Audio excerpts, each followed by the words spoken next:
Pearl's just making it up. But they never stop to ask, is Pearl right? The whole part of chivalry was being virtuous towards women and making life very easy for women. How do you do, Jean? Hello. Here, you can sit here. I don't even think chivalry was a good thing.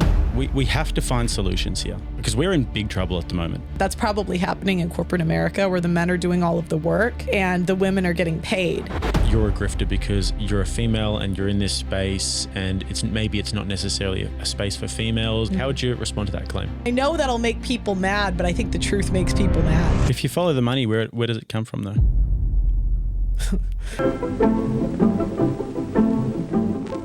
Our guest today on the Reality Based podcast is Pearl Davis from the Just Pearly Things YouTube channel. Now, as you probably know, Pearl is never far away from controversy. She speaks her mind and she has some pretty interesting takes, but today we're going to find out if they're reality based. Last thing, guys, before we get into the video, don't forget to like this if you want to see this go far and wide. And if you're getting value from this channel, then you are more than welcome to hit that big juicy red subscribe button below. Plus, if you do prefer the audio version of these podcasts, we are on Google, Apple Podcasts, Spotify, and all major podcasting platforms. All you got to do is go and search Reality Based. So with that, let's get into it. Pearl, thank you so much for joining me. Thanks for having me. No, it's a pleasure. How are you liking London? This is my old stomping ground. Yeah? Yeah. How long were you here? I was here 3 years. I was in the ends with the Rude Boys in Hackney Wick.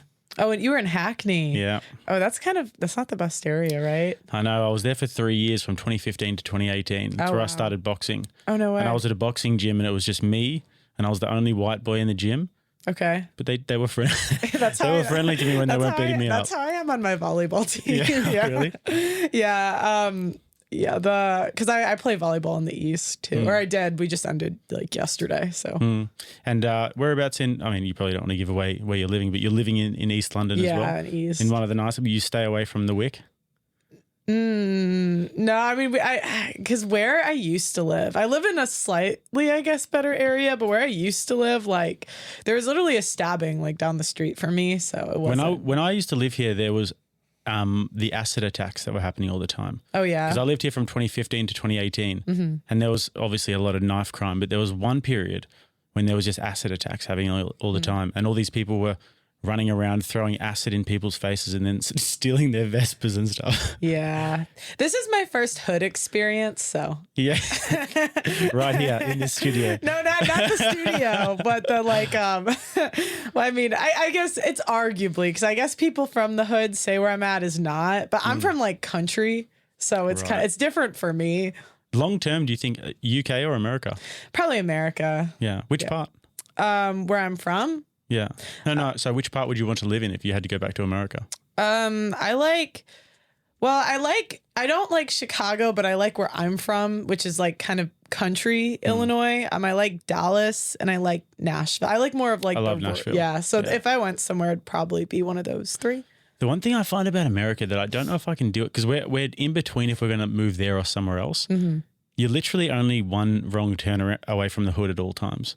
It's a problem. Like we were riding around Nashville on our first day there, and we were riding a Lime scooter around because we're Lime scooter enthusiasts, and there was only one, so we were riding it around. One of us was on the front, and then the other one was holding on the back, and we took a wrong turn and we went right into the hood, and I'm talking like dilapidated houses and sort of whiskey bottles in the brown bags. Oh yeah, all of the hoodlums all around, and these are two well-dressed white boys riding together on a Lime scooter through the hood. So that was a challenging experience. Yeah, but you just get a car and then you're fine. Like, what are they gonna? Yeah, true. That's a good idea. Yeah. You've been on the internet for how long now? Maybe like 2 to 3 years, something like that. If you count, it depends if you count TikTok or not. Yeah, I don't think we count TikTok. Oh yeah, it's fair enough. What would you say is the biggest lesson you've learned about people from all the interviews you've done? Oh gosh. People cap a lot. That's the biggest lesson. Maybe people cap a lot and that it doesn't matter what you say to chicks, like how you say it. If it's information they don't want getting out, they'll still get mad. So a lot of times, like a lot of people come at me for saying like, why are you so harsh or why do you say it that way? But what I have found is maybe and I used to actually think that, like, I would watch Fresh and Fit and I would watch like Kevin Samuels and I'd be like, why can't you be nicer about it? Doesn't matter. Yeah. I do find that I really do see both perspectives there. And it's not even a fence-sitting position, but when I watch Andrew Wilson, for example, I love the guy. Oh, he's great. And everyone gives me so much shit about it, but I'm like, no, we need this because the culture war can be very brutal sometimes, and it's a very dirty game. And sometimes, like, did you watch the Fresh and Fit live event that just happened? I saw the clip of that guy like freaking out on Andrew. Yeah, exactly. Like, I appreciate having Christians with a bit of balls who can give it back in those types of situations, particularly because as a Christian myself, sometimes I find that one of the things that deters people from wanting to get on board with the faith, especially young red-blooded men, is the fact that we come across soft sometimes. So I like that sort of thing. However, I do understand that you do have to win over a room. And especially when you're in a room full of females, you have to adjust your tone if you want to win them over. I don't think you can win over women.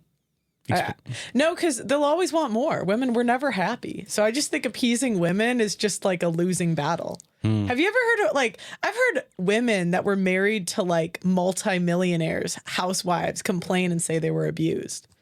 Yeah. Did you see this story with Kaká recently? Who? Kaká, the Brazilian footballer. Oh, yeah. Yeah. My man won a Ballon d'Or, which is like the world's best player in 2007. And then his wife left him because he was too perfect. That's what I'm saying. Like, good luck. You want to win over women? Good luck. Win over the high, like win over the men that women respect, then you'll get women. I do tend to find that, though. That's actually a good point, because if you win over the guys that women respect, then I do think that they do tend to follow. And I don't know, like, tell me what you think about this. But I'm seeing a trend recently where we're seeing a lot more Bible verses in the bios as opposed to links in the bios. And I know you probably think it's cap. And by the way, anyone who's listening doesn't know what cap means. It's what the kids say for like lying, you know, because we're trendy like that. But I'm seeing a lot more of that. And I tend to think that podcasts like Whatever, for example, they're putting the girls who come on there who are like virgins and who are ethical girls on a pedestal. And then they're just giving shit to the girls who are sex workers. And I tend to think that it's one of those things, again, where the culture war is very dirty like that. But I know that a lot of young women watch those podcasts. And I tend to think that when they watch those podcasts and they see the guys who they might be interested in, like slandering the sex workers and then putting the Christian girls on a pedestal, maybe it influences culture a little bit. Maybe we can win the women over. Yeah. I hope so, but I'm just not in the business of selling dreams, and I don't see any data. You know, because people can put whatever they want in their bio, they can say whatever they want, but you have to look at like what we're doing. And if you survey women that are Gen Z, it's like family is on their 7th list of priorities. They rate like travel higher than a man. So yeah, I mean, you know, it's like, what do we say versus what's actually happening? Yeah. They're, you know, STD rates are higher amongst that generation. Like they're younger and younger and younger. So it is a big problem. What do you think is the main contributing factor to this? Social media, I would say. Well, there's so many. Like, I mean, birth control was invented in the 60s. So that gave women 100% reproductive power. So now you have women that, you know, if a girl gets pregnant, we're 100% in control of who's born. I mean, that's an insane amount of power. Then you have social media and dating apps. It's like men swipe right 50% of the time, women swipe right 5% of the time. So now we have an insane amount of power when it comes to dating. And women, when we get power, we're just kind of evil with it. I feel like not even queens are more likely to wage war than kings. Yeah. I feel like you'd get along. Have you ever spoken to Jesse Lee Peterson? Yeah. I feel like you guys would get along really well. Yeah. I think he's even more like, I guess, out there than me, I would say.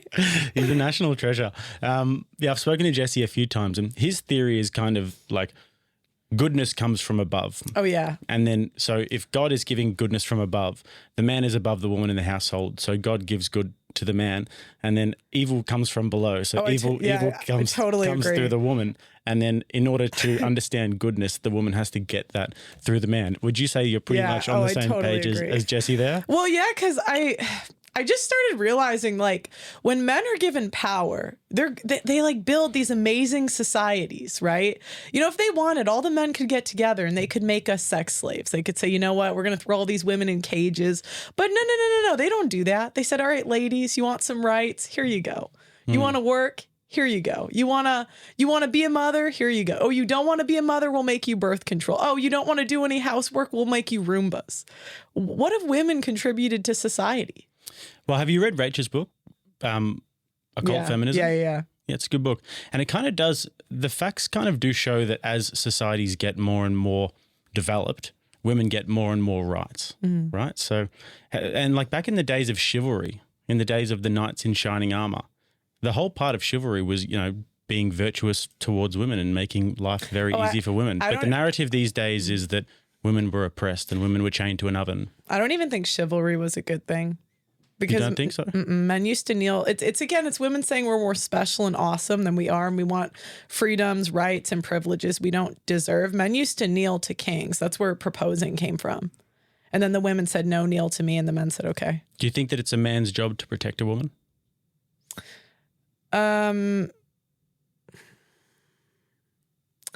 Yes, but I don't think it's a man's job to protect every woman. So like you'll see these like women getting robbed nowadays, and like the men sort of like they're not stepping in anymore. Like I don't think that's their job. But if he's like his wife, sure. Why do you not think that's their job? Because why are you entitled to protection when all women have done is shit on men the last 100 years? And men have invented, I mean, I guess you can't do it here, but men have invented guns. So equal rights, equal lefts, baby. You know, well, it's like I mean, men have, are still more proficient with guns though. Yeah, no, they're better at everything. Not everything. I think they're better at everything. I've got one for you. Okay, go ahead. Long distance swimming. I doubt it. No, if you look, the record holders are women. Women are more buoyant. I'd have to see it. I doubt Vinny, it. I want you to Google the world record for long distance swimming right now. Long distance swimming. Women hold more body fat, so they're more buoyant. So the world record holders for long distance swimming are all women. I'll take your word. Do you want me to give you another one? Yeah, go ahead. They're more flexible. Okay, I'd probably believe that. I would believe that one. But I'm just thinking. Can I give you a few more? Yeah, go ahead. Better at crashing cars. Yeah, that's true. So, anyways, what were you saying? I don't remember. Yeah, so Vinny's going to Google it now, but I actually Googled that one before. And I was like, I'm gonna find something that women are better at, so I can like finish. But it's always like the most niche thing that doesn't matter. Long distance swimming matters. Does it? It matters to someone. Okay. Long distance swimming record is held by a woman, but the longest distance ever swam, endurance-wise, was held by a man. Always. Sorry. Damn it. No, because it's always, I'll tell you what, things that women are better at are things that don't matter because men are more practical. But if the men really put their time and effort into like figuring the things out that don't matter, you know, like, because another thing I think someone quoted that women are better at is like recalling like past basically. But then I started looking at like historians and the top ones are still men. Oh yeah. I mean, that's just a fact. Back to the chivalry thing though. If it is so, and you know, obviously men are physically superior to women and superior to women in many ways. In the Bible, Eve was created to be Adam's helper. And I think that that's the natural order of the universe. And I think that a very intelligent woman will find a man who is competent and who has a lot of potential and will do her best to help him out to get to the highest level that he can be. Because the smartest girls that I know have all done that. And now they live pretty good lives because they have these competent husbands. If men are, in fact, better at everything, isn't it our job to protect women? If they're our helpers, don't we protect our helpers? Yeah, but if they're not helping you, why would you? But what about in terms of like your relationship? If it is your wife, if your wife is the one who's helping you, if it's your wife, yeah. But that's what I said. I don't think we're entitled to protection from strangers, and most women aren't going to get married. It's like so most women are not entitled to protection. As a man, it's my natural inclination though to want to protect a woman. Like if I was to see a woman getting assaulted in the street tomorrow, it would be my natural inclination because I just think that that's the way that society should be. So it's kind of a little bit blackpilling when I think about it, when we say, oh, well, women aren't doing shit. Well, so and maybe. let's look at how that's going to work out. I mean, there was a woman that was on the train and a stranger came to protect her. And what did she do in court?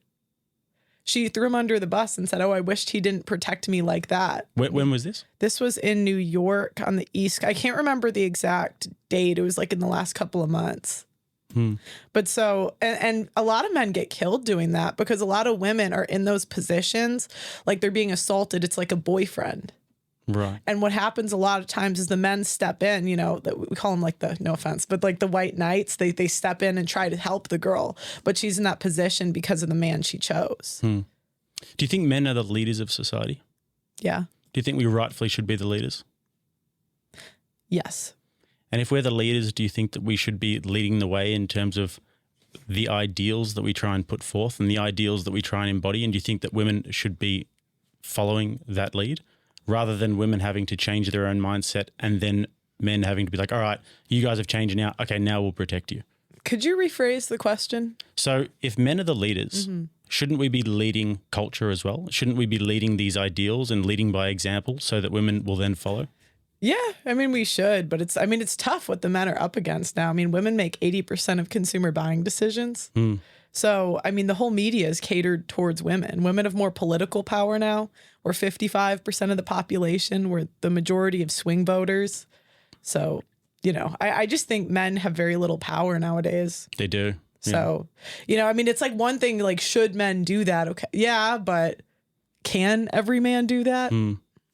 I get what you're saying. But sorry. And that's all right. In terms of moving forward, though, here's what I think. We have to find solutions here as a society, because we're in big trouble at the moment. I mean, our birth rates are in decline. Men are lonelier than ever.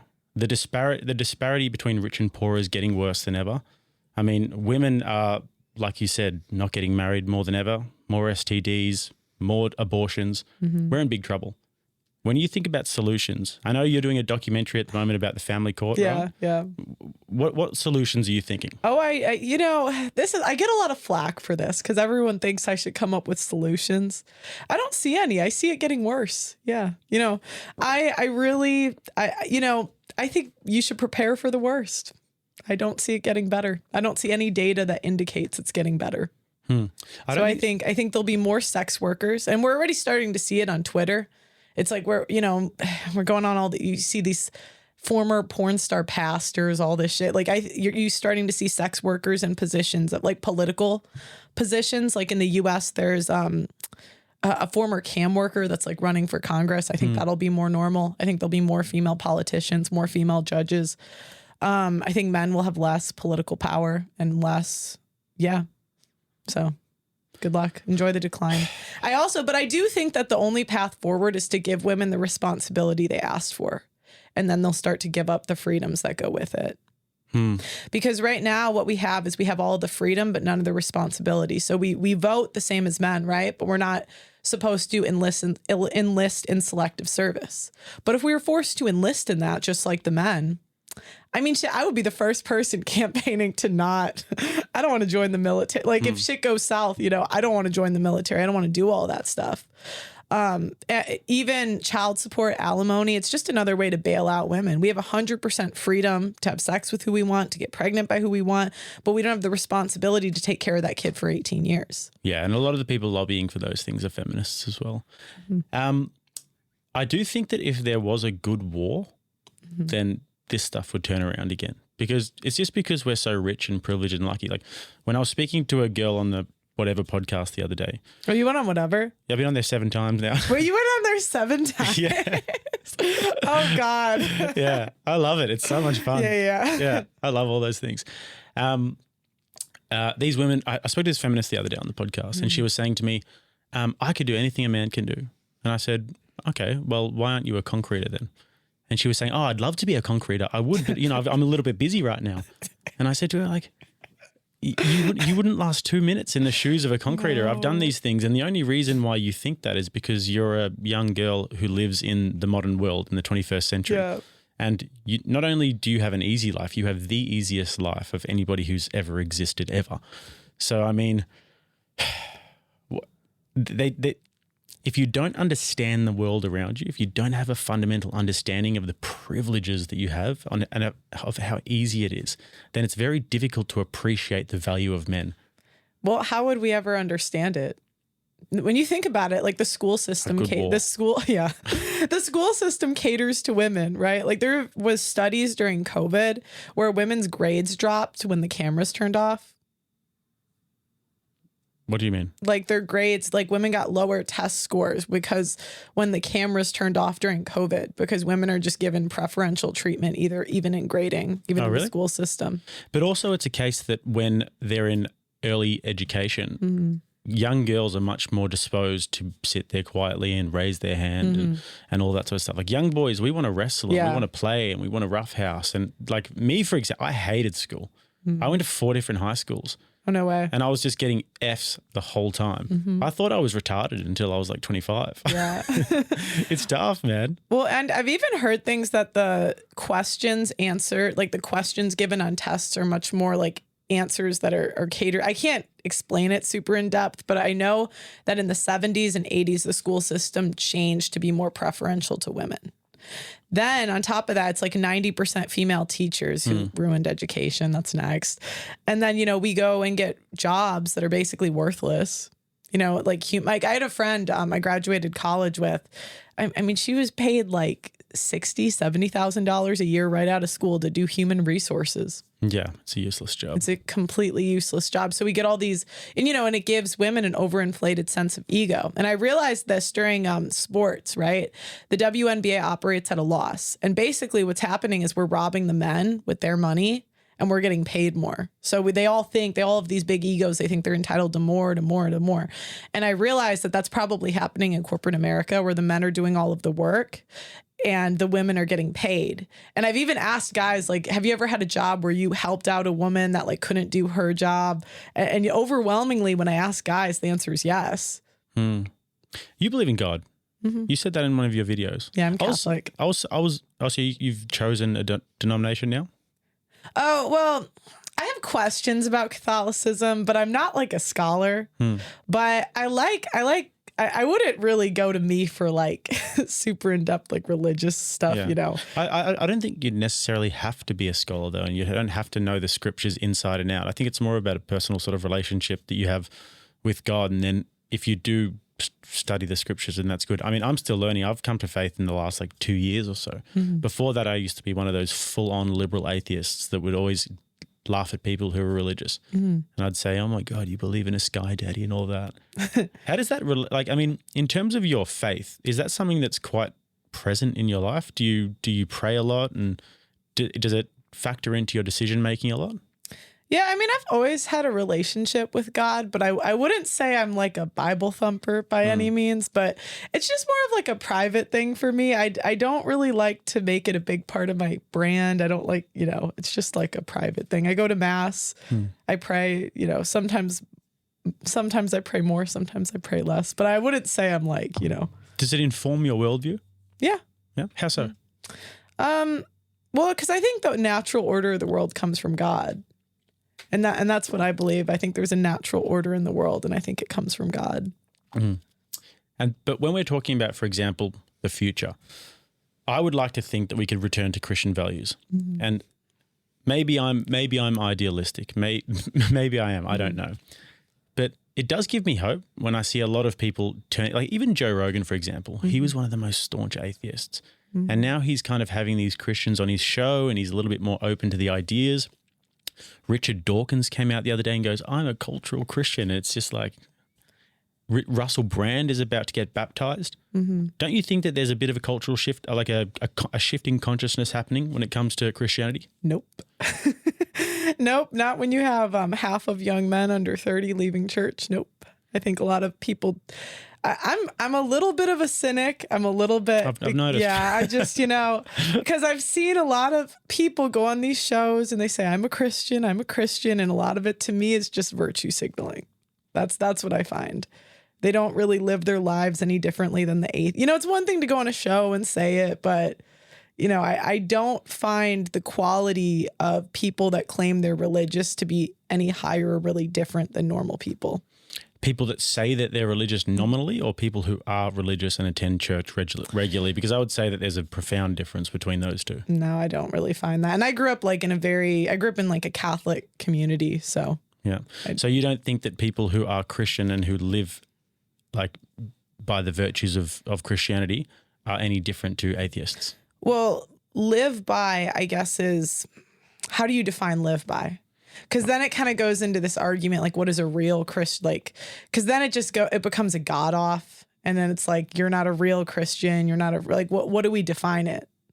Well, I would say that somebody who's plugged into a church, somebody who attends church regularly, probably somebody who reads the Bible. I don't think it's that important, though, to necessarily be reading the Bible every single day. But, you know, if you love your neighbor, for example, and if you treat people with kindness, and if you're humble, these are things that are all pretty much indicative of somebody who's a Christian. Yeah, I don't really find the difference in people in the church to be that different than outside of the church. Okay, but let's look at it this way. Look at all the activist groups at the moment. You've got like the BLM activists, the LGBT activists. These people are all avowed atheists, right? Those people act very different to the people who are in a church. Not churches these days. I mean, you're seeing women take over. You're talking about a small amount of like Protestant churches, though. I would not say that is the case. I would say it's most Protestant churches. I see more female-led relationships, I would say, in church than out of church. No, it's maybe like the same. I just don't see a difference. Okay, but you might. I don't. When you look at the degeneracy of culture at the moment, our society, obviously, there's a lot of degeneracy going on. Where's that coming from? Women. How so? All evil. I agree with Jesse when I say all evil comes through women. I agree with that. No, because when you see, it's so interesting. Like the media is super sexual now. Okay. You know, and I actually find that women are more sexual than men because media that caters to women is far more sexual. Or media that caters to men, so like a Transformers movie. I mean, yeah, there's a hot chick in it, but that's not the point of the story. Or 50 Shades of Grey. I mean, that's like the most sexual, piece of content, mainstream anyway, that's been out in the last like 50 years. If you follow the money, where does it come from, though? I'm not answering that question. You don't want to get cancelled again. All right. Okay. Next topic. No, I got in trouble with the no. Yeah, no, we'll talk about the locals only. No. So, but I think that when I look around and I see much of the degeneracy of culture, I see much of the sexual ideology. This is something that is vehemently opposed to Christianity. So, for example, there are churches now that will marry gays, for example, and will do gay marriage and whatever. But that's not actually accepted in normal churches. And if you go around the world, for example, Eastern Europe, to these Eastern Orthodox churches, and if you go to other places in Europe, like it's not accepted. The trend is still the same, though. How so? Like in the Catholic Church, now I think they accepted like same-sex blessings. And in the 80s, 70s, and 80s, they added female altar servers. So it's all like the trend is going to be more liberalism. Yeah. It's like across the board, that's just where it's going. I would agree that the trend isn't good, though. But I think that you're looking at something very different when you talk about female-led marriages. I agree that there could be a good dose of masculinity within the church again. I would like to see that. And this is why I like guys who are a little bit tougher and who appeal to young men a little bit more, who are Christians, who are a little bit more aspirational rather than the sort of like jellyfish flip-flopping sort of Christians. I do think that. However, when we're talking about the degeneracy though, this is not coming from Christian churches. There are elements of degeneracy within the Christian churches, but these are coming from people who are totally godless. These are atheist movements. Would you not agree with that? Nope. So you think that they're... I think that you even have phrases like church women, Catholics. I mean, I'm Catholic, but like Catholic schoolgirls. Why? Men tell me now that the quality of women in the church is lower than the general population. Why? I would totally disagree with that.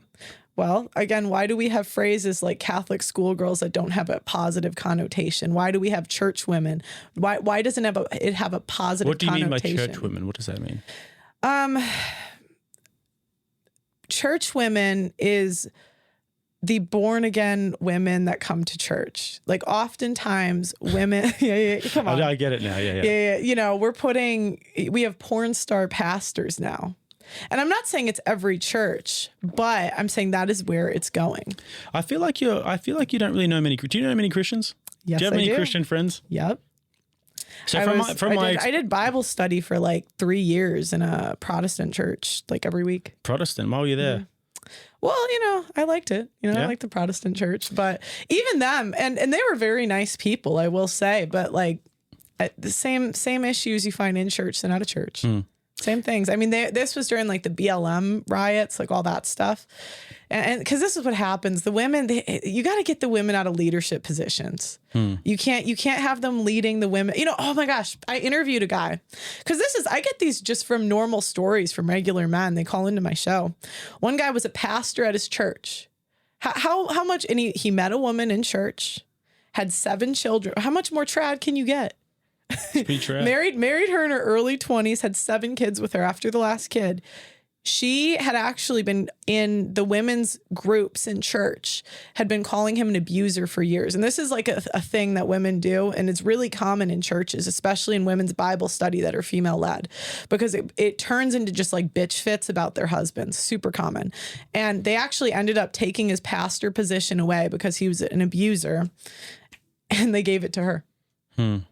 This is not a one-off story. This happens all over the world. Like this is because that's the one thing, you don't know enough Christians. Like, no, I've been to India. I've heard the same stories because that's what the red pill is. It's just men sharing their experiences and stories in forums for like 20, 30 years, you know, since the advent of the internet. It's not even like about, you know, me, but it's like I hear the same story from a guy from Nebraska, same story from a guy from California, same story from a guy from Africa, a guy from, you know, London, and you just start to see patterns.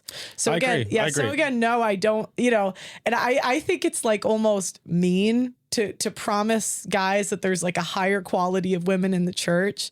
I would like it to be true, but that is just not what I see.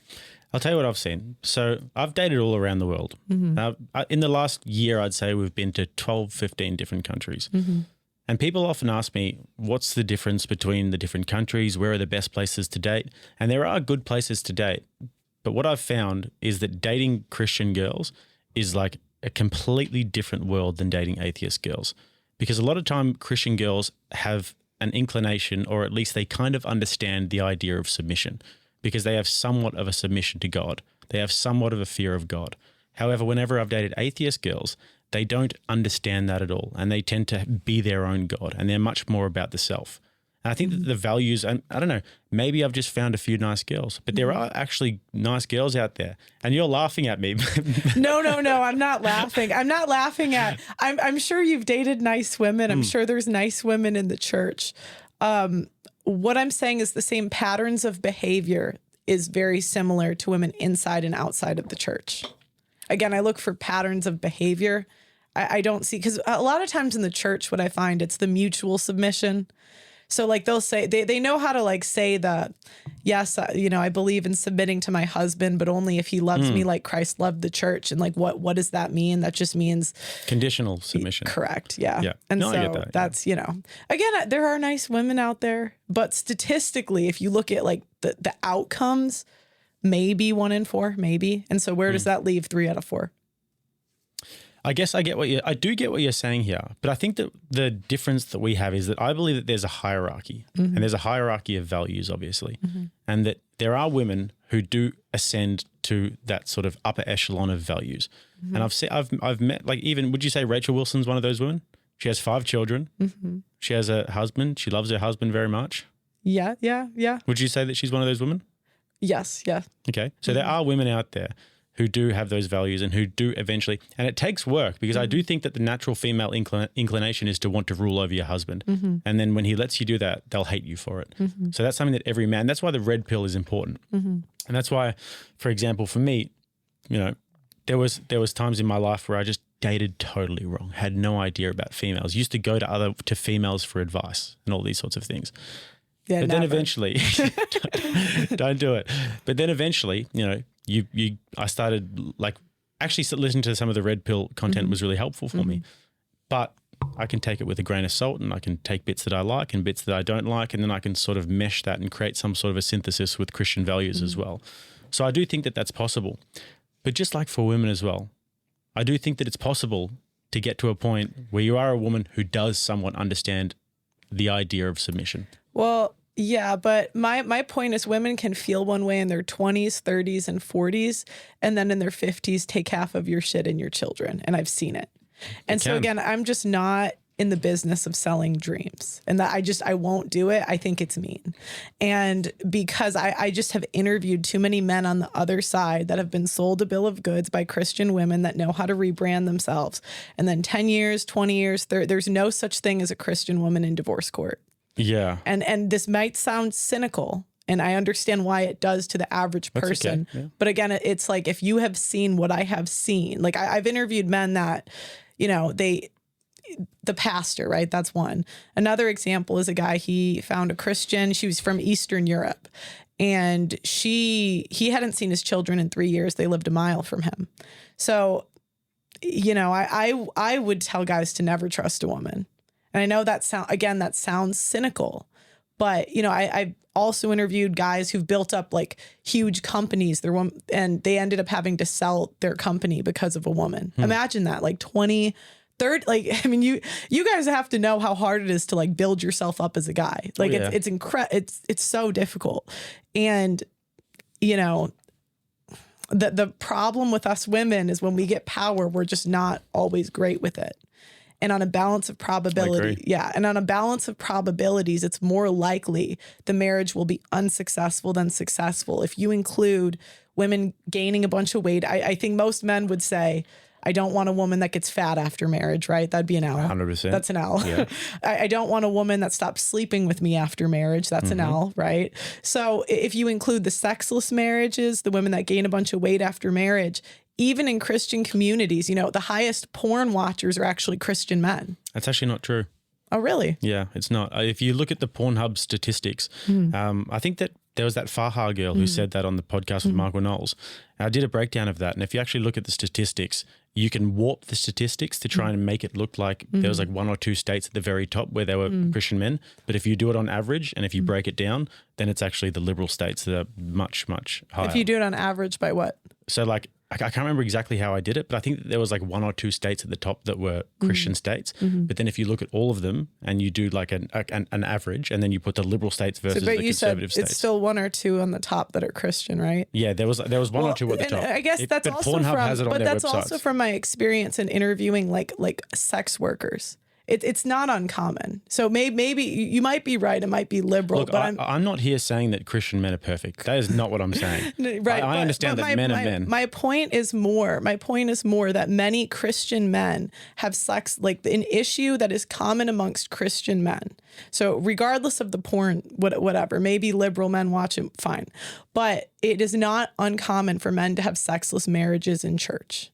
And it's because in church communities, oftentimes they still tell women that they are the prize. They are so special. They're so amazing. They're so awesome. Like it's almost like they're worshiping the women and not God. And I see that. So I see that too. And like, for example, the other day I went and watched Jordan Peterson live in Nashville, and I love Jordan Peterson. Yeah, he's great. But there was a few times that really annoyed me about the talk because he would pander to the women in the audience, and it just annoyed me because he would do these like little speeches, these little monologues for like 30 seconds where he would say, and you know, men, if women don't want you, that's your fault. And I was no, it's not. And then the women would all say, woohoo, start clapping. No. And then he would be like really nice to women. Then you've got another guy, you know, Pints with Aquinas. Have you seen Pints with Aquinas, the YouTube channel, Christian guy? Am I supposed to debate him soon? I think I am. Oh, that would be cool. I'd love to see that. I think I'm going on there. I'd love to see that. Yeah. I've actually commented on a few of his videos and reached out because he has a few videos where he's like really gone hard at the red pill. And I was like, dude, I get what you're saying. Like, you know, I understand why people should be wanting, but you're not reaching anybody. Yeah, but my point is I try to deliver what is true, not what I want to be true. And I just have to be honest when I say, if you look at the stats, it is more likely that people will be single parents. It is more likely that marriage will not work out than it will work out. And while there are quality Christian women, there totally are. I would not say it's the majority. No. And that's my point. So what does that leave the majority of men? I'm just not in the business of selling dreams. Like, I just can't do it. You and I would agree on that point in terms of it's really bad right now. But what we would disagree on is that you think that the future looks bad. I tend to think that the future looks a little bit bright. Like I said, maybe I'm idealistic. But when I look at the current cultural trends, I tend to think that cultural pendulums do swing. Like if you said 20 years ago, for example, that we'd be saying that men can get pregnant, everyone would have looked at you like, what are you talking about? Men can get pregnant. And I do think that it's very difficult to see where things are going to go. And we're living in a time of extreme cultural warfare and extreme spiritual warfare as well. Like you look at what's going on in the Middle East, spiritual war going on over there. You're looking at what, for example, Candace Owens has been posting on Twitter recently about all of the Christians that were killed in the Bolshevik Revolution, all the Christians that were killed in Japan. I've not followed that, but I'll take your word. So Candace Owens has been going on rampages recently on Twitter talking about all the atrocities happening with Christians. And I do think there is somewhat of a cultural consciousness happening. And I've seen in my personal life as well that there are quite a few people that are having their eyes opened to Christianity. And I think that the degeneracy that we're seeing in society shows people that evil is so manifestly around us, and there has to be an antidote. There has to be a counter to that. So give me a black pill response to that. I just don't, again, I just don't see any evidence that that's going to happen. And that's what I try to base my predictions on. Evidence. Is the age of first marriage going down? No. Are there less women in positions of political power? No. Are women making more trad, I guess, decisions? No. So I think it's more honest to say, hey guys, if you get married, it's probably not going to work out. I'd protect yourself. Because there's nothing, oh my gosh, there's nothing worse than the look in a guy's eyes when like a woman has ruined, like taken everything from him. And it's like, many times. Yeah. And I just have seen guys where they went in with it. Most of the men that I've interviewed, frick, they went in super idealistic like you. Like they totally had that mindset. Like they wanted to do things right. They wanted to get married with a good woman and settle down. They went to church, maybe Eastern Europe. Like they totally did it. In my opinion, like you know what, like that thing he said, if women don't want you, it's your fault. Well, what is the guy supposed to do? I mean, because in a lot of these positions, he was an active father. He provided for his. What else do women want? He wasn't like they were deadbeat dads. Most of these guys, if anything, like the deadbeats get better treatment a lot of times than the traditional guys. And so it's like I just can't. I can't sell dreams. I just can't do it. I understand. However, here's what I do think. Yeah. If you are somebody who believes in God and you're a Catholic, do you believe that God's plan is that things are only going to get worse? Yeah. I mean, isn't there some phrase that says like the path to heaven's narrow? Like most people don't get in. Yeah, it's like the scariest verse in the Bible. I don't like to get super into it because I'm just not like I'm not like a scholar, like that sort of stuff. But I mean, isn't the world supposed to go to hell and then he like saves us? I think that Christians are meant to be very much persecuted toward the end times, which I mean is happening a lot around the world. So maybe we're in end times. Maybe you're right. Yeah, it's like, black I pill. Just don't. It's not even black pill, because think about this. I mean, everyone phrases the female like what is the female like strategy? Like we want marriage, family, like we want commitment, we want resources. Yeah, exactly. But if that doesn't happen for a guy, I mean, is his life really over? Like, no. Exactly. Is Leonardo DiCaprio unhappy? I know the trads will say, you must be miserable. I'm like, is he really? No. Look. I think that there are degrees to this. And I wouldn't say that it's absolutely every man's job to get married, get married young, to have kids, white picket fence. No way. Me, for example, I travel a lot. Like you said, we've worked very hard to get to where we are today, moving around all the time. by the time I'm in my early to mid 30s, if I could find the right person and then maybe have some kids, that would be great. But I'm never going to be the kind of guy who's home at 6 o'clock for dinner every night, right? But yeah, I do want to reproduce, but I can understand if there's a guy whose life's mission and purpose is that great or that substantial that he doesn't necessarily want to reproduce. Women, very different though. And this is why I'm very worried for women, because what happens to a woman when she becomes 40 years old and she has cats and boxed wine and she looks back and says, I gave away all my fertile years. I listened to Oprah. Oprah told me that I'd be a queen until I was 50 and I would never lose my value. And now I'm lonely. What are they meant to do? Die alone, buy a dog. That just is what it is. Yeah. I mean, you're shacked up. In Australian, we say shacked up. You're in a relationship. You're in a relationship at the moment? Yeah. How's that going? Good. Yeah? Is he a rude boy from around London? Is he from the ends? No, not from East London? No. East London boy? No, you don't want to divulge too much info about the hubby? Yeah, no. So what do you look for in a guy? I mean, you don't have to say about the hubby, but like when you're looking for a man as a young lady looking to get married eventually, I'm assuming. Yeah? You want to put your husband in the meat grinder? No. I really just don't like simps. So that was my main thing. I didn't want to date a simp. Yeah. And especially that's hard when you're like a chick with like a following, because some guys will they'll meet you and just put you on a pedestal. It's like a weird position to like be in. Yeah. I wanted a guy that had a more stable career than me. And that, is your career stable? Oh God, no. Yeah. Not at all. It's a tough business, this one. Yeah. I just wanted a guy that was a hard worker, that I was attracted to and wanted kids. So yeah. Good job. What would you say has been the most difficult part of your career? What's been the most difficult moment for you? You've been through a few controversies. Oh my gosh, my old co-host called me a colonizer, and I was like, "What? Why? Why would you do that?" What did you colonize? I don't know. Apparently, because at the time I had 100% like black people working for me, and I guess he thought I was racist or like a colonizer. And I was friends with him, so it was like the weirdest thing. He just made a video, and it was called like "The Truth About Pearl."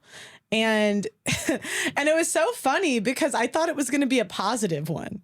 Because that was when I was getting all the heat for bringing on Nick Fuentes. Yeah. And so I literally, because we were like, I mean, it's not like we hung out outside of podcasting, but it's like if I see you here like every week for a year, it's like I think we're, cool, And so I saw it was scheduled and I totally thought it was going to be positive.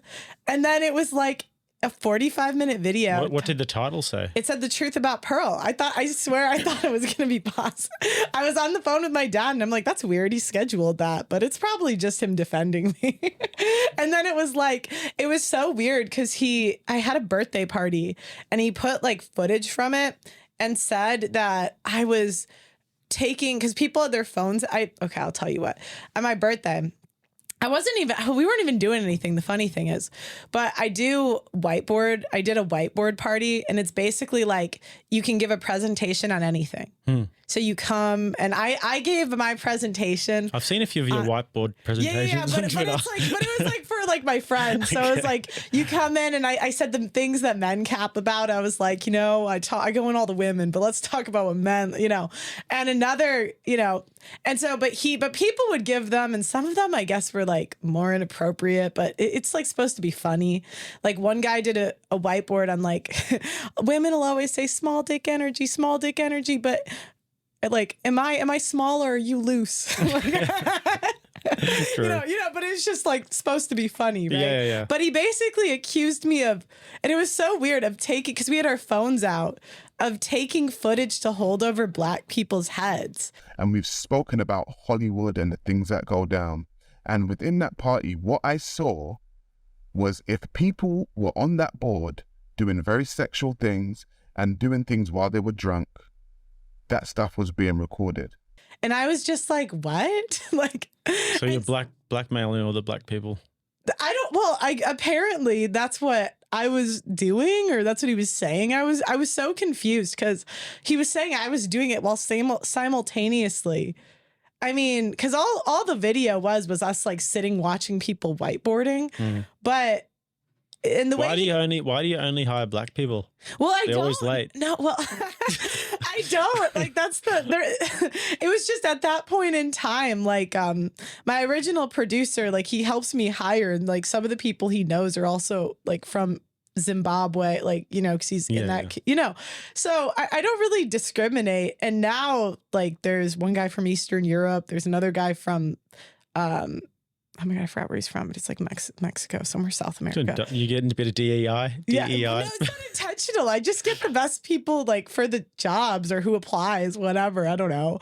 But freaking, yes, so that was probably the most, that was hard because it was like people I knew were calling me a racist. And I was just like, what?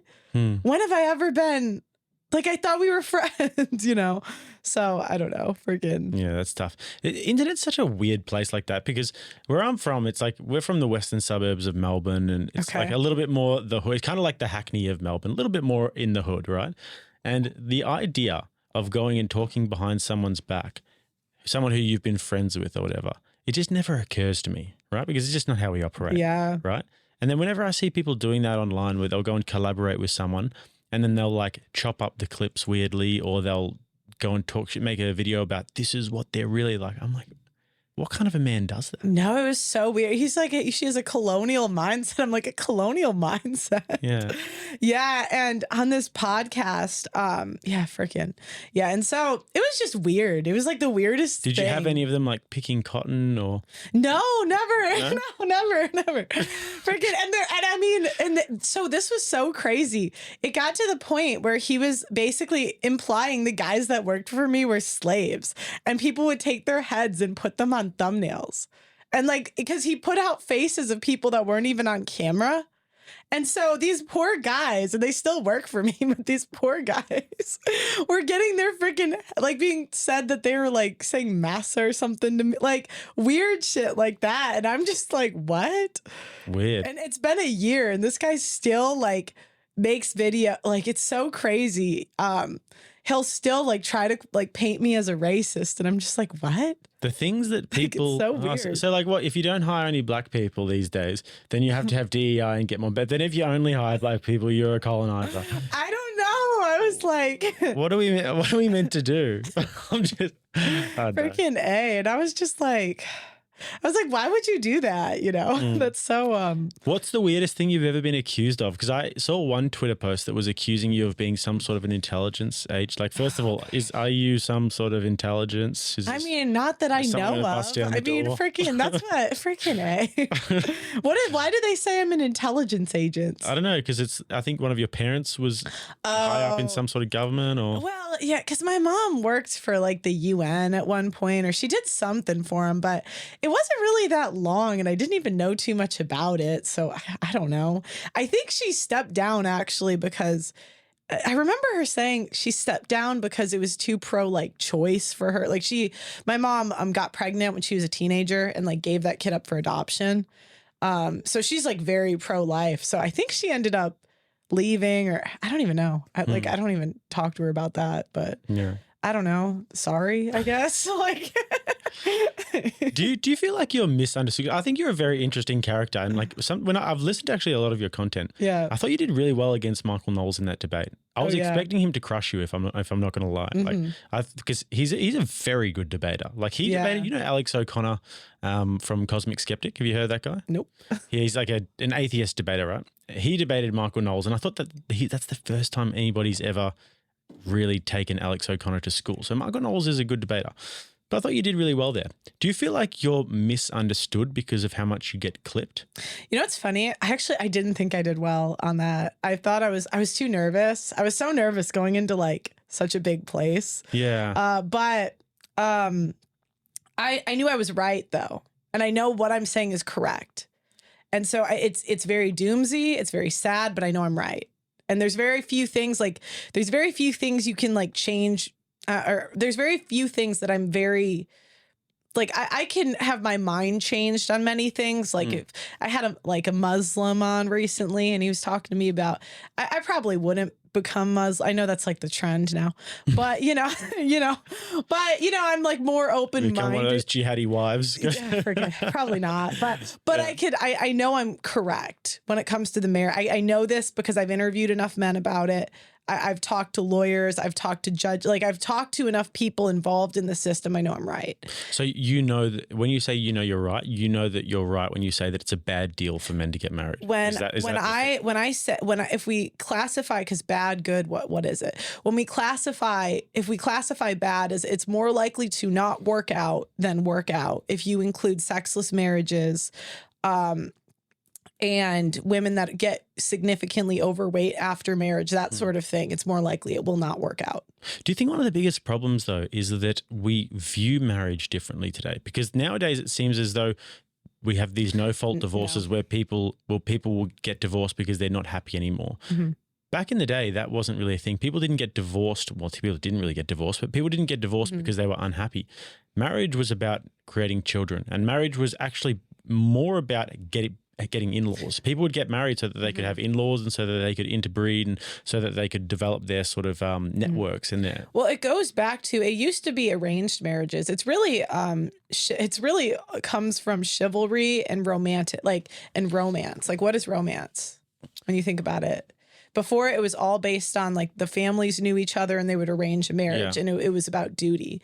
But once it switched to romantic love, like romantic love, it comes from William of like Aquitaine. I have to reread it, but it. Do you think Adam loved Eve? I don't know. I think Adam loved Eve. I think that you could interpret that as like a story of a man loving a woman so much. Well, maybe love isn't the right term, but when you think about it, the people that you love the most were not chosen. They were given to you. So like when I think of who do you love the most, it's your family, right? But you didn't pick them. It was, it was given to you. And you think that that's a good thing? Yeah, I mean, I think arranged marriages work out better than romantic marriages. Yeah, that's just statistically true. And that's what I'm saying it started from. But like, here's the dilemma. It's not going back to that anytime soon. So that's kind of selling dreams, but. It is selling dreams. Yeah. I think that people think that arranged marriage, have this really negative opinion of arranged marriages. I think that at the very least, a young woman's father should approve of her husband. And if he says no, it's a no. Mm-hmm. And I think that just works better because young women tend to be terrible decision makers when it comes to choosing men because when they're young, they want a bad boy. They want excitement. They want the guy who gets their emotions going. They want the ups and the downs and the ups and the downs. Women always want a bad boy. Yeah. Oh, God. I haven't seen.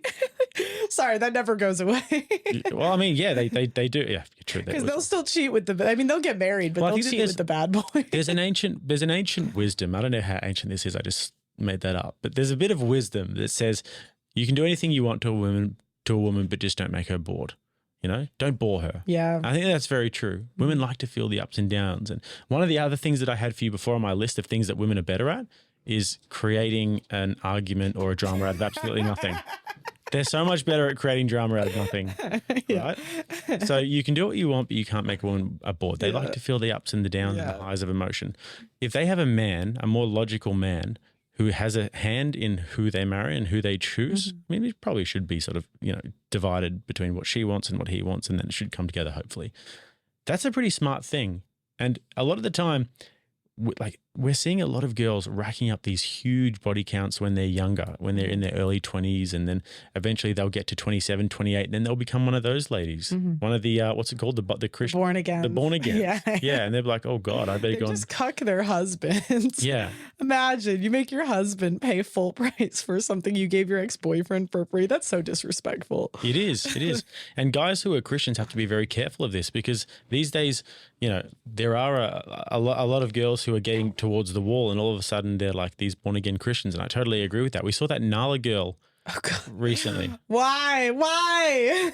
I mean, It's like I saw this meme that was like the OnlyFans manager says, "Nala, you become a star," and then yeah. and then it's also like the Christians, "Nala, come here, you become a star." Yeah. How did you interpret that whole situation? Why don't Christians? I will say, I think the number one thing a wife has to do is fear her husband. I don't believe in this never divorce stuff. I think the man always has to be willing to divorce, because otherwise women take advantage of that. That's my personal opinion on it. Well, I think that it's borne out in the sense that women always tend to want what they can't have. They never want you to chase them. And this is why when you're dating, one of the number one bits of advice I'd give to a guy is never chase. You know, you always have to be the one who is who's that Psych Hacks? Have you seen that Psych Hacks guy? Yeah. He says that there's like the adorer and the adored. I like that idea. It's kind of true. Psych hack. Yeah. Okay. There's always somebody who's the adorer and somebody who's the adored. The adorer always has to be the woman, because if you're the adorer as the man, and if you're looking up and putting her on a pedestal, she'll be repulsed by you, right? So you have to do that. You have to make sure that you are the one who's adored. So I think that what you were just saying, I completely forgot where I was going with that. I was saying that women should fear the man they're with. Yeah. To an extent, like women are just so bad to men they know will never divorce them. I find that long-term girlfriends are like better than wives nowadays. The wives have too much power. They have too much power, where the girlfriends that are like with a guy for like 10 years, everything's on his terms. But where a lot of times the wives, it's on their terms. So it's like kids when she wants it, marriage when she wants it, where a lot of times the long-term girlfriends, like they're in it for the long haul because they didn't get everything they wanted. Yeah. Gosh. That's what I see anyways. What was your net? I was going to say something. You had something you asked me next, but I don't remember what. Yeah. I can't remember what it is. Who's the most difficult podcast you've ever gone on? What's the most difficult one? That's so easy. It was such an L for me too. So, okay, I forgot I had this show. This is my problem. A lot of times at this point, I was like overbooking myself, and I totally forgot I was going to go on H3. Oh my God, he destroyed me. When was this? It was so embarrassing. It was Ethan Klein, like H3. Yeah. When was that? It was, oh my God, it was like 8 months ago. But they told me it was like a conversation. And I was like, yeah, I'll just go and do it. He's a grub. How did you not expect him to? Yeah, well, I kind of did, but I didn't want to back out because I forgot I had that till that day. Yeah. And so I just went on, and yeah, it was not a good move. What happened? Oh, he just like, I forgot. He would ask me, it was more of a debate. And the problem was he was he was lying to me about stats. So it was like one thing if you go in and in good faith, but he would like question every quote stat that I did. And if I had more time to prepare, like if I knew it was a debate, I would have came out and like had the references and everything. So it was just like, they made it seem like I was lying about a bunch of stuff when I wasn't, but just is what it is. It was an L. Yeah. I just ate it. Ate it and moved on. You've got to eat it sometimes. Yeah. What about Piers Morgan? Tell me what it's like in terms of like behind the scenes, how you line that up and everything. I found his producers to be insufferable when I'm trying to talk to them. Did you go on, Pierce? I haven't gone on yet, but I think his main producer and I have emailed back and forth, but like they're not the greatest communicators. Oh, really? My only complaint, they ambushed me one time. I didn't appreciate that, but I moved on. Which one was that? That was after, well, okay, I'll tell you what happened. So I interviewed Nick Fuentes, and freaking, I just thought it was so weird how weird everyone was about him. Like before I interviewed, to be fair, I did have warnings, to be fair. But like when I had him on, everyone was like telling me like, don't have him on. And I guess I'm a woman, so it just made me want to have him on more. But when I looked at his Wikipedia, it was kind of the same stuff they put everything else on. It was like anti-Semitic, racist, what, like blah, blah, And so I interviewed him. I did the interview. And then every like interview I did after, it was like trigonometry, like even conservatives it was so weird. Like, why did you have Nick Fuentes on every interview? This is for months. Do you want to know why that is? It's because people are such pussies when it comes to this topic, and they use certain people as like a battering ram where they'll be like, oh, this is a really good way for me to like get Pearl. At the same time, it's a really good way for me to show how much I'm not anti-Semitic. You know, so they'll say, why did you get Nick Fuentes? And I'm so angry about it. Like, how could you possibly have a conversation with this other human being? Well, and that was the funny part. I didn't even know what the ADL was when I interviewed him. Yeah. So I bet you did after. No, that's the funny thing. I didn't know about any of this stuff. Like the whole like runs the world, which to be fair, I don't agree or disagree. I just know what people have told me. I don't know. It's not, I'm not an international politics person. That's just not my wheelhouse. So it would get to the point where I would have to like, I wouldn't have to defend his positions, but everyone was like, what, like, it's so I thought it would be funny one day. I was freestyling. I love music. And I was freestyling on my guitar and I made a song and it was like, why can't we talk about the, but it was, I've got it on repeat on my Spotify. what? Well, it was just to be funny, and it wasn't that serious. And it was like, I just thought it was weird the way they were treating me, like, yay, and like, I just thought it was weird. Don't know much about it. It's just, you know, what people have told me. Anyways, this gets like a ton of views immediately. And it was so funny because that was the most I've ever been Googled was when I did that. Like, if you look up like just pearly things like Google, like that's like the highest it's ever been. And it was so funny because then like all these articles are calling me anti-Semitic. By the way, before then I was supposed to be like a regular on Pierce. Like that was supposed to, and then it was like, it was just weird. Like they brought me on and then it was, why did you dedicate this song to Nick Fuentes? And I was like, what? I was so, they're like, and they cut out the song because in like that second half of the song, I say, why can't we, without getting kicked off of YouTube. Now, I'm not saying that Hitler was a good guy, but I want to know why. There's all these conspiracy theories, and the more I hear them talk, I think maybe they're right, and they cut it there. But then at the end of it, I said, but we can't even have the conversation. I can't even listen to the convo without being canceled by the left and the right. So it's about like cancel culture and like, why is everyone so weird about this? I don't get it. And then and then I got ambushed by Piers Morgan. Every ADL had a bunch of articles calling me anti-Semitic. And it's like, I don't even believe that. Like, I don't know. I know what people have told me, but I wouldn't say that's really my issue. So yeah, I think the worst thing you can do with any issue is try and suppress it. Because if you try and suppress something that badly, and if people want to have a conversation about something, and then all of these articles come out and say they can't say this, it's this and that, and then they're hammering you for this. You know what it's going to do? It's going to make people freaking curious about it. You know what's funny? My sister thought it was it's going to send people to Rumble. I know. Well, it's funny. My sister thought it was so funny. She was like laughing. She's like, how did you get labeled as a racist and anti-Semitic when you're like the least like... Did you see Nick on the Saucecast? Yeah, and I thought they were really rude to him. I didn't. It was a full-on ambush. Yeah, but the thing is though, it made him look so good. Yeah, and it made that Nima guy look like a total piece of shit.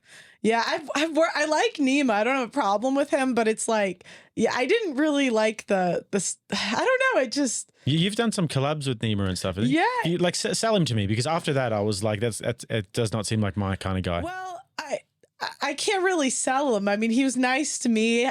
He's always been fine to work with for me, but I don't know. I thought he was kind of rude to Nick, if I'm being honest. But kinda. He called him like a child mo. Yeah, that was not. Is out of hand. Yeah. And so, but it's like everyone wants me to wanted me. I was on everyone wanted me to like apologize for everything Nick's ever done. Like, I'm like, what? I don't know. Yeah. He was nice to me. He was nice to my staff. Like, I don't have a problem with him. Yeah. So, let's talk about marketing.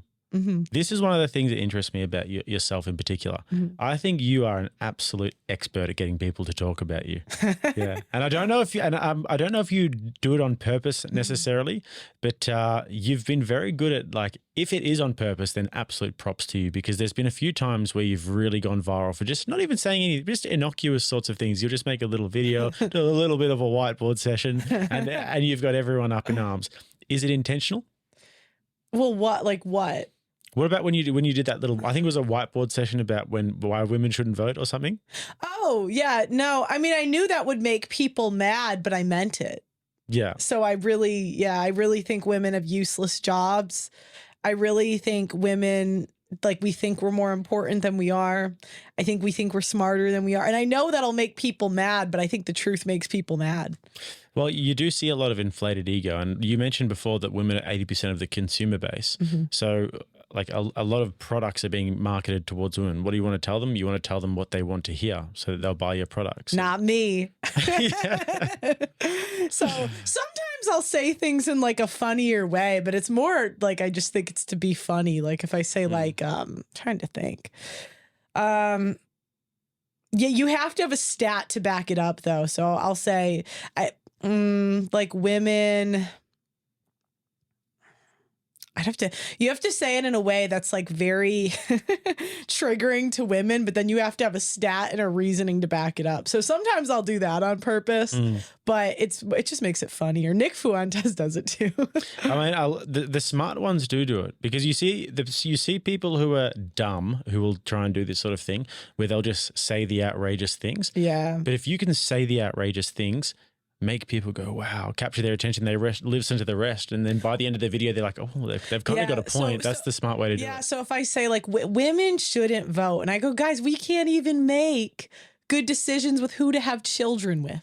And you think we can make good decisions, and then you like, so you know that the women shouldn't vote is going to trigger, but you have like the stats on, like we've had all the freedom in the last 100 years. 1 out of 3 women have an STD. 1 out of 3 women have an abortion. Some people say 1 out of 4, but it's like, all right, are we really winning with that? 90% of women are on birth control.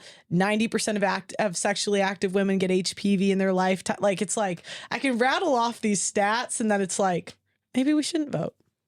Yeah. What would you say is the biggest criticism that you get? What would you say the one is that occurs the most? Oh God, there's so many. The biggest criticism I get, I'm thinking of like 10. People think that I would just say, people say that I'm dumb. People say that I just hate women. People say that, they think I'm not attractive enough. It's just like it goes on and on. So I don't know.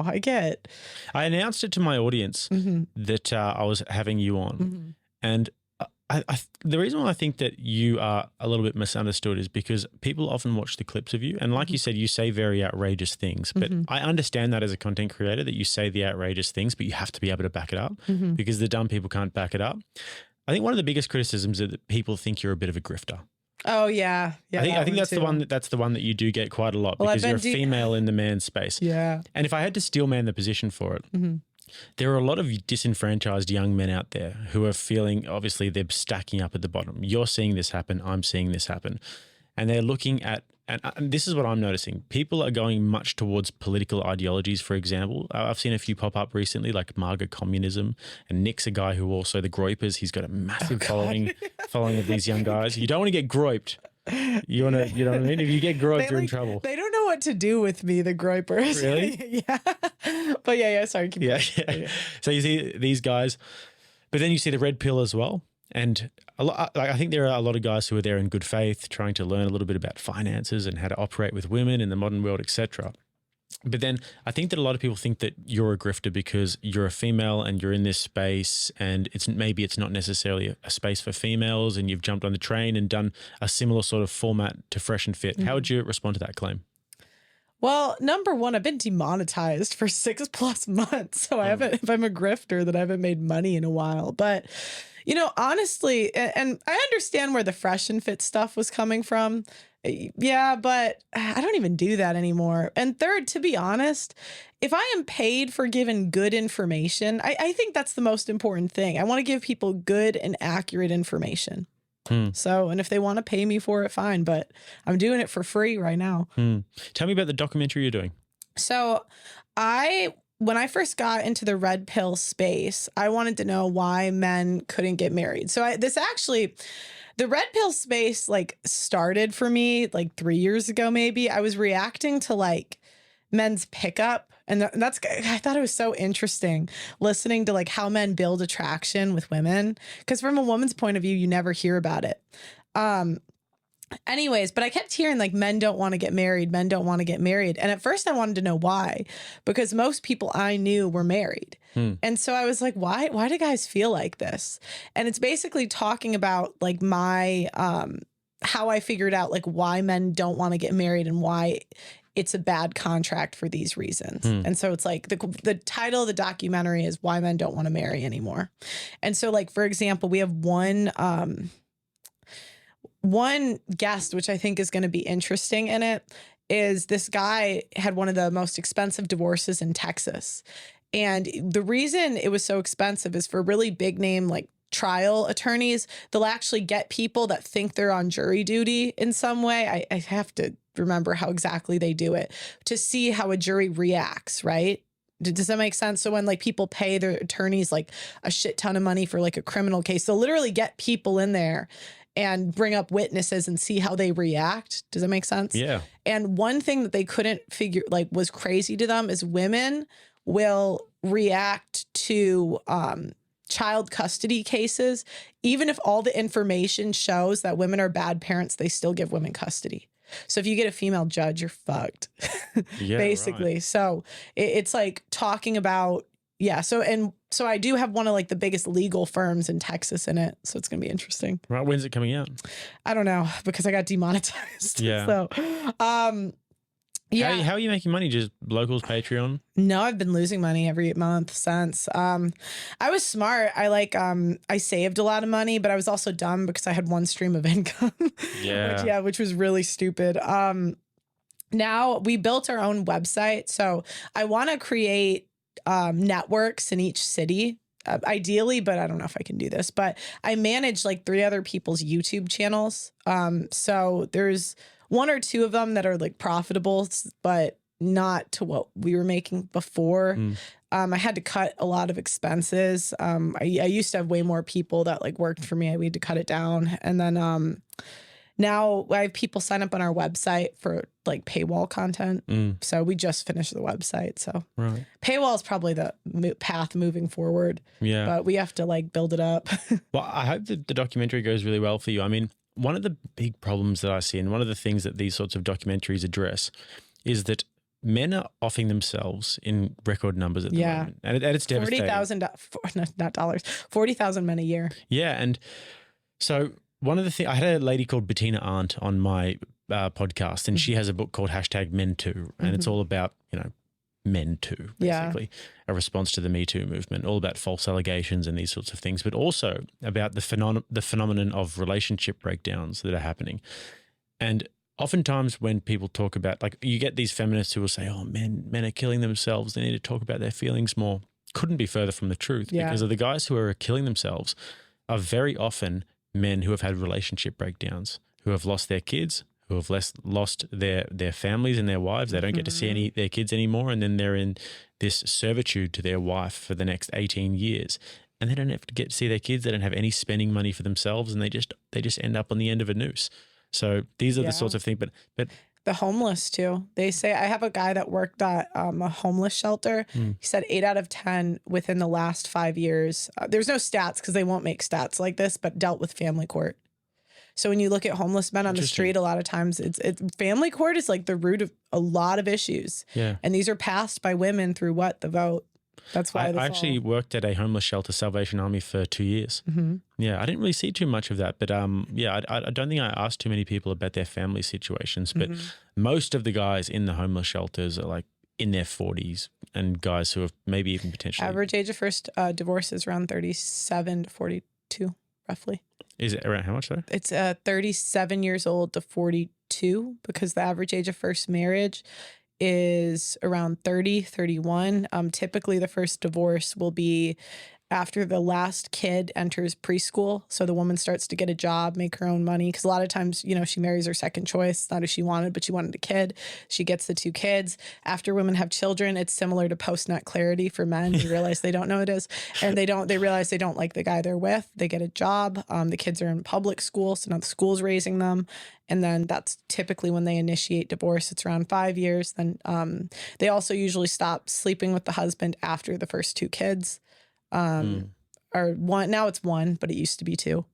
But yeah, so that would be about on par, because what happens is the woman, if she goes, which when I talked to one, now I'm not like a statistician, but the way this guy broke down the numbers was like 15% of divorces are malicious, meaning the woman will alienate like if there's 50 divorces, 15, I have to remember it, but a good percentage are malicious, meaning the woman doesn't want the dad to have access to his children and tries to take as much money as she can. Typically what happens is the woman will first issue a restraining order. Those are very easy to get. If I'm here and easy in Australia, and I say, as well, and if I say, oh, you guys are trying to kill me, abusing me, whatever, I call the cops. Cameras are on. Boom. Yeah. But I'm just giving an example, right? So you do that. He's kicked out of the house he's paying for. Many times the house he's paying for, he still has to pay the mortgage on it. He still has, like, on top of that, then I put you on child support. Now, most men make an average income. So, you're on child support. You're also, and that during COVID, many men had to wait 1 to 2 years till they even got to go to court because the courts were backed up. So typically in that time period, then the woman has a year to alienate the kids. So your dad is this, your dad is that, your dad is that. And you see this in adults too. Most men with daddy issues, they're actually mommy issues, or men and women with daddy issues are typically mommy issues. You just don't know it. And you can ask them these questions. You ask them, how much time did you really spend with your dad growing up? Did you ever ask him his side of the story? Men are more quiet with problems. Women, the one thing we are better at is complaining. You're more buoyant. Come on. Yeah. So what typically happens, then they get to court, and the way that custody is divided, the kids would be too hurt with the by leaving the mother. The mother has spent more time with the children than the father. They don't ask why they haven't spent more time with the father. Men are also punished for protecting and providing and doing their traditional roles. So if they go to court and the man worked 80 hours a week to provide for his family and the woman was a stay-at-home mom, guess who's getting custody? Even though now on top of that, she's also given more child support based on how much time she has with the children. So now women are incentivized and given money to not give dads access to the children. And then on top of that, they'll do an abuse claim. You didn't let me spend $5,000 on the credit card. You emotionally abused me. What women do is they change the definition of things in order to confuse people. And so abuse used to be, you hit me, I didn't hit back, I didn't try to fight you, whatever. Now they've expanded the definition to include coercive control, emotional abuse. Yes. Rape used to be forced sex. Now it's sex without consent. That makes it more broad. And a lot of these things are holding up. Have you seen court. some of the apps that they've got in some of the Scandinavian countries where you have to give like fingerprint consent? If I was a man, that's what I would do. I would make every chick I sleep with get on video and say they want to sleep. Like that's, if I was a man, that is exactly what I would do. I would get Ring cameras everywhere. I've seen it. Dan Bilzerian has every corner of his house cameras, and he makes them sign a waiver before they go in. I got cameras in all my bedrooms, so everything's recorded, like video and audio. So he's smart. That's what I would do if I was a guy, especially if you get clout, because a lot of women will come back later if they, This is actually, I've experienced this. Yeah. I was best friends with this guy in Melbourne who was a very famous professional footballer. Mm-hmm. And we were just like, one day got a phone call from the police saying that we had to come into the police station, and there was some random girl from 5 years ago that had accused him and I of touching her boob 5 years ago. Mm-hmm. And I didn't even remember this chick, right? It was some random girl. And then we went through this whole procedure where like it all got leaked to the media. Our names were both put out into the media, dragged across the mud. And the media, obviously, they're scumbags.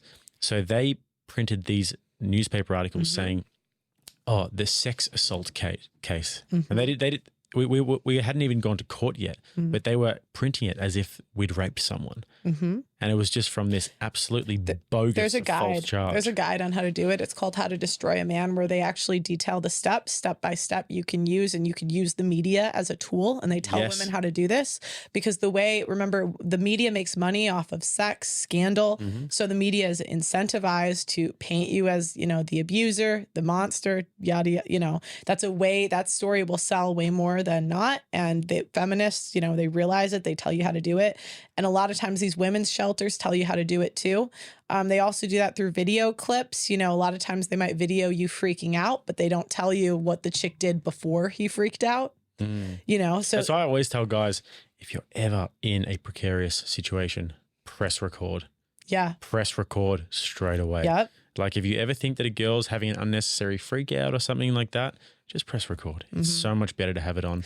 Get texts from her the next day. You know, guys have to, again, that's why I say protect yourself. This is why I don't sell dreams, because I've seen the other men. There's so many men I've interviewed. Wouldn't be surprised if they killed themselves in the next year. I would not be shocked. And so what'll happen though, after that, so if a woman really wants to do the nuke option, she'll say that he touched the kid. Yeah, I've seen that happen.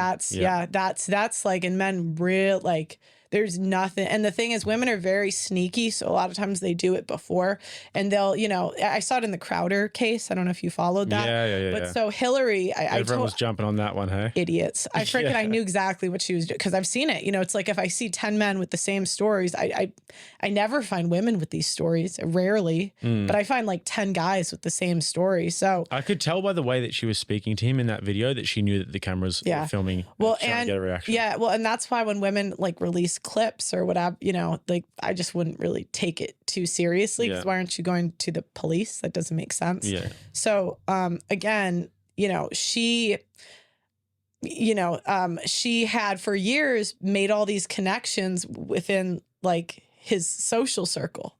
Right. And so it didn't really surprise me when all of them were white knighting for her, because I'm sure they all knew her. And so whatever story she's been saying for years, I'm sure they were just quick to believe. Yeah. So that's why I knew what was happening, because I've even interviewed guys like, you know, the women have been at school for years saying, you know, like, let's say I talk to you guys, right? And I say, oh, the guy, you know, the guy I'm dating, like, did insert abusive thing. And then you say, oh, but I say, oh, no, you know, but like, that's going to be in your head. Yeah. And women do this for like, you know, and I know this because I interviewed that actually maybe should have been what I answered in the beginning to what I learned interviewing 1,000 women. Some women just make shit up. And it's because freaking I would have girls on my show saying like every chick had an abusive boyfriend. I'm like, really? They're all abusive? And every time I would ask the second question, this is how you can know the difference between a chick that's lying and telling the truth. The number one thing, did you file a police report? It doesn't, well, I was too scared. Why? You're on my show talking about it. That doesn't make any sense. Like, that doesn't make any sense. I saw one when Fresh and Fit were on your show, and then there was that chick saying, yeah, oh, well, I was abused. And I said, I doubt it. Yeah. Yeah. I saw that. People think and I'm harsh, like, but it's. Thank you. No, because I say, whatever, doubt it. But, and it's because, like, if you're so scared, why are you, that doesn't make any sense. So did you file a police report? And the police, like, I mean, I've had guys on my show that like, they're like men's rights activists. They work in prison. They say like 15% of rape cases are false because like they interview the guards in the prison. Cases or claims? Because No. Sorry. Guilty cases. Oh, guilty cases. They say like 15% because what'll happen is they interview the guards in the prison, and the guards in the prison will, They said there's two types of guys, the guys that say they didn't do it, but eventually they're kind of like, yeah, like I did. And then there's the guys that will say, no, I did not do it. And they'll never like change, never waver. And I guess that's maybe speculatory, like, you know, but, you know, according to prison guards, roughly 15-ish, 20% of cases. So it's not like the legal system is... It's like designed to help. Like I would say women are. I think that like you just have to think about it logically, and people lose their minds when we say these sorts of things. But if you're a woman, right? Say you're a young girl and you get drunk and you sleep with a guy. You're ashamed of it. The next day you go to your friends and you say, and they say, where were you last night? You went back to the house with Billy. Yeah, I did. Did you have sex with him? Yeah, we did. But I didn't really want to. What do you mean you didn't want to? Boom. Well, and all of a sudden you're going to the police, and there's like just this one time. I'll just give you this example of one time after this case happened to me. It literally destroyed my life for like a whole year, and I did nothing wrong. It's just like the most blackpilling experience of my life. I was around a table once with another 5 guys, and I was talking a little bit about what was happening to me. Every single guy had the same thing happen. I had sex with this girl and then she had a boyfriend and then she tried to like say that I raped her, and every single one had a similar story. And I was like, far out, man. This is common. Well, and if that happened, everyone's ashamed of it. And They if don't she want had to the talk about power to do that as a stranger, what would a wife have the power to do? it. Yeah. And that's why I don't sell drugs. I can't do it. Like, I just can't in good, like, conscious, because that Hillary, Christian woman in church, virgin. What else was Crowder supposed to do? And I've interviewed like 10 guys, same story. Guys send me like Ring camera footage sometimes of like the wife like leaving the kids alone at the house. It's like it's the most like powerless situation to a guy. It's like this crazy woman's raising his children. He can do nothing about it. Yeah. Nothing. So yeah, again, women, we just have a crazy amount of power right now. I think it's valuable what you're doing. And I do believe that if people actually listen to you a little bit more rather than just sort of taking the clips and being offended. I hate when I see guys do that, get really offended. It's such a female thing to do, to get super offended and not look. But anyways, if people listen to you a little bit more and they realize that what you're talking about is not only important because it's happening, it's also important because men are killing themselves about it. And they really are doing it a lot. And if you're a guy these days and you say, I've been through the divorce court, it's pat on the head, pat on the bum, poor thing, bye-bye. No one cares about it really. Even the single mother thing, like what?